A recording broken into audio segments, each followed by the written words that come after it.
Hey Lynn fam, welcome back. Today I'll delve into my updated draft for you and show you my changes after the Community Shield and the pre-season games over the weekend. If you're loving the content, then please do drop me a like. Let's try hit 60 likes on this video, that would be amazing. Do pop me a comment below. How many times have you changed your team? Be honest. I love to hear from you, as you guys know. Lastly, if you're new to the channel, then please do subscribe. You're really helping me out. It means a lot.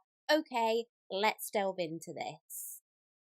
Before I get started on my team, this video has been sponsored by FantasyFootballFix.com. You can find the most advanced team reveal tool available on their website, featuring the 11 best FPL managers of all time with a combined 80 top 10k finishes. Head over to FantasyFootballFix.com now and activate your push notifications to track every manager live. They got lots to help you with your FPL teams this season in fam, so it's worth checking them out. Okay, so you'll notice there's been a change in my goalkeeper position, with Edison becoming Raya. I'm not overly happy about this, I have to admit. I like the price of Edison, however, it does move my cash to the outfield where I'll likely pick up more points, so that has to be considered. Brentford signed Ben Mee on loan this summer, which you'd like to think will help shore up that defence a little bit. Raya got an average of 4 points a start in 24 game weeks last season and passed Leicester in their first fixture in game week 1. The Bees have a really nice run of games. That's why they got a mention in my best teams to target video on Friday. Moving on to my defence, there's a couple of changes here. Again, Perisic stays, but I am still considering Zinchenko for this spot. I have kind of switched and changed them a couple of times. Perisic apparently started and looked good on the weekend, as did Zinchenko, so that hasn't really helped me out there. Trent still stays over Robbo, again mostly because he's more expensive than Robbo, and I like that flexibility to be able to downgrade. That said, after Trent's goal and Robbo's assist in the Community Shield, should I really be looking at having both in my team? Something to consider. Dalot has made it in from my bench to my starting 11 because I have downgraded that 5th defender spot to Williams, just really allowing that shift to more cash in outfield as I talked about with my keeper. As before, I like Dalot for that 4.5 million spot.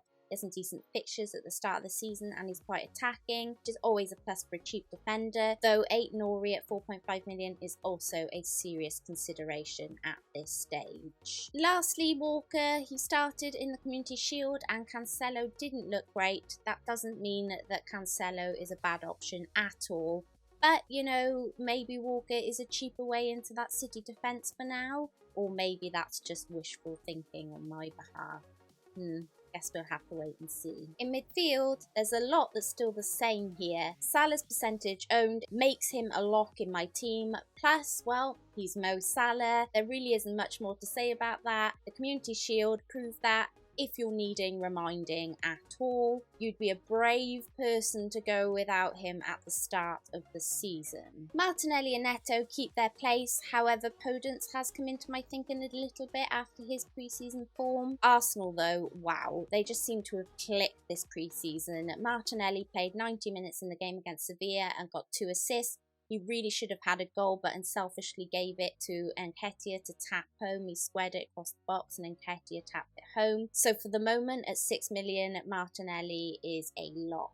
However, the big change in this team is Son. If any of you guys were following me the season before last, I had a thing called the Sonny 6. Basically, I had an off-on selling relationship with Sonny where I got on and off of him at all the wrong times. I managed to miss out on 6 goals at the start of the season from just shifting on and off of him. From that moment on, I swore I wouldn't take him out of my team for the rest of the season, and I did exactly that, and he proved me proud. It wasn't a surprise to me at all that this form continued into last season, where he became the Golden Boot winner with 23 goals and 10 assists for 258 points. 258 points is madness. The thought of going without the reigning Golden Boot winner at the start of the season seems strange to me, and I haven't seen him in many drafts, to be honest. So I looked at how I could combine my first draft with a sprinkle of my premium draft, but adding in Sonny, and this is what I came up with.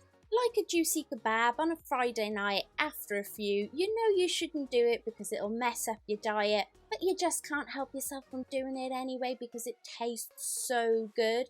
Well, here I am with Sunny in my team, possibly at the detriment of my team balance, but boy does it feel good.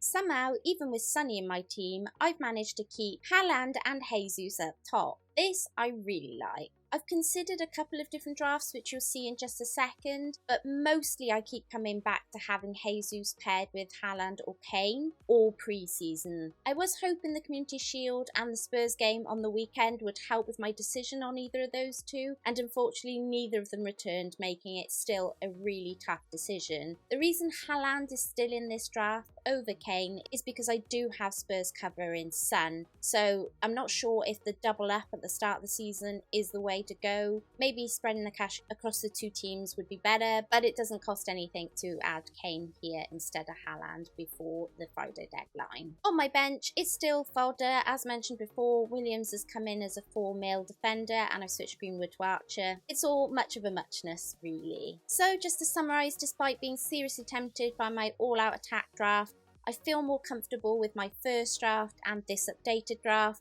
I have been playing with some 3-5-2 drafts that could tempt me. Here is one of them. And I'm really liking adding all of the money in midfield because, you know, midfielders have the opportunity to get more points potentially than your defenders or your forwards. So I'm loving the kind of spread of cash here. But as you can see, Salah, Trent, Martinelli, Neto and Jesus are all locks in my team at the moment unless, you know, anything unexpected crops up. Now I just have to tweak the fringe players around them and decide on my formation, which hopefully I can try and do before Friday. And that's it, you guys. Thanks for watching. If you've enjoyed this style of video, then please do smash a like. Please subscribe to the channel. We're all mates here. You're really helping me out. Let me know what other content you'd like to see me do this coming season. Until next time, Nymphrya out.